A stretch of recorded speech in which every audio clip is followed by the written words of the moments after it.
when you're a big guy like Wembanyama and a guy that has never been injured for a significant amount of time, and then this starts to happen, one thing starts to happen, and then another thing starts to happen, and then another thing starts to happen. I remember, and I'll bring this up because this is a guy that I've brought up many, many times on this show. Yao Ming was a player that was drafted by the Houston Rockets, and I remember it like it was yesterday.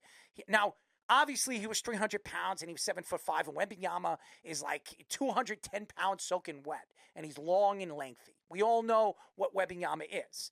The problem here is when Yao Ming came to the league, he had no injuries, no prior injuries, no foot injuries, no knee injuries. This guy was a successful basketball player over there in China. And now when I look at the situation and I see Wembanyama, he was another player that came into the league from France, never had injuries. He's been playing professional basketball in France since he was 14 years old. It's a different game now. And basketball, with obviously the opportunities to train year-round and have all these different things here in the United States to help you grow as an athlete, it's a different sport. But again, Wembanyama is 7'5", 7'4", whatever size he is, whatever you want to argue. He's 7'5", and a guy that's very lengthy, has no weight on him, has stilt legs. And I'll say it again. I'm not. This had nothing to do with his ankles, his legs, his knees, his elbows, or any of that magnitude. These are blood clots. Blood clots never go away. Anybody that knows anything about blood clots, they never go away. So this guy is what? 21 years old, 22 years old, and he already has blood clots. And again, for all you people out there that like attacking me on social media, I am not trying to say that I want Wembanyama and his career to not flourish. I want to see the kid flourish. I'm not wishing anything upon him. But this is worrisome when you know a 21-year-old kid, a 20-year-old kid is getting blood clots. And now he comes back next year and he's going to have a speedy recovery. What's next for the kid? I mean, seriously, is he going to have knee problems? Is his ankles going to go on him? This has been a problem for Steph Curry. Steph Curry came into the league.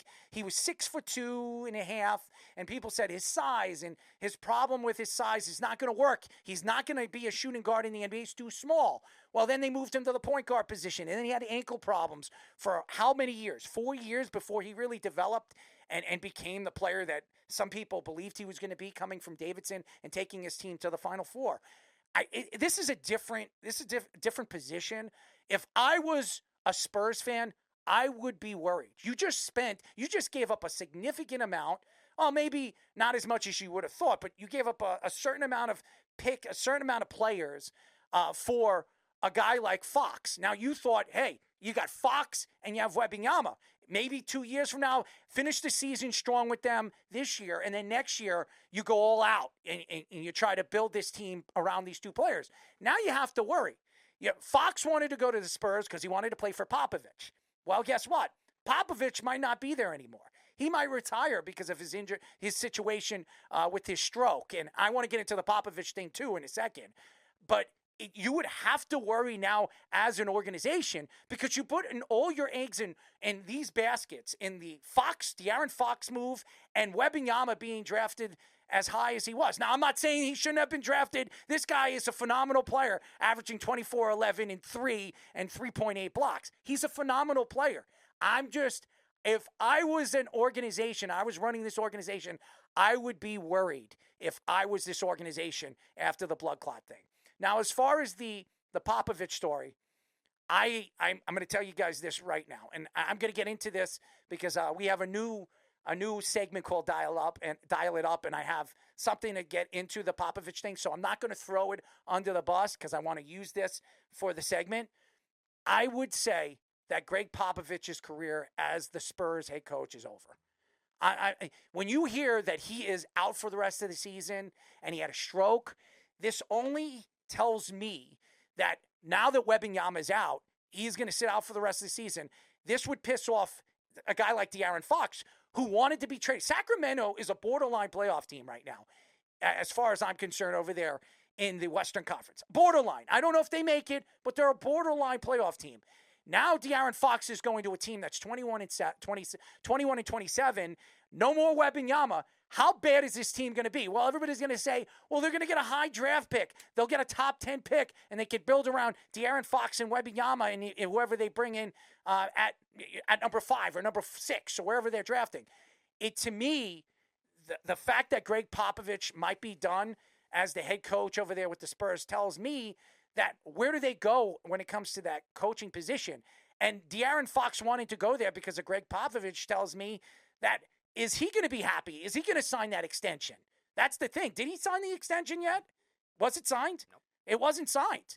So if De'Aaron Fox hasn't signed yet, why would he sign if Wembanyama's going to have injuries and he wanted to go there to win a title over there with the Spurs with Greg Popovich? And by the way, what has Greg Popovich won since Tim Duncan's retirement? Nothing. So I'm sitting here right now. If I was a Spurs fan, I would be upset because they didn't get that extension with De'Aaron Fox now. Greg Popovich could be out. Wembanyama could be out for a significant amount of time. Nobody knows about blood clots. You don't know if he'll be back next year. You don't know if he'll be back in 2 years. They can last forever. Yeah. It so sucks, and we've seen it with a lot of athletes. Yeah.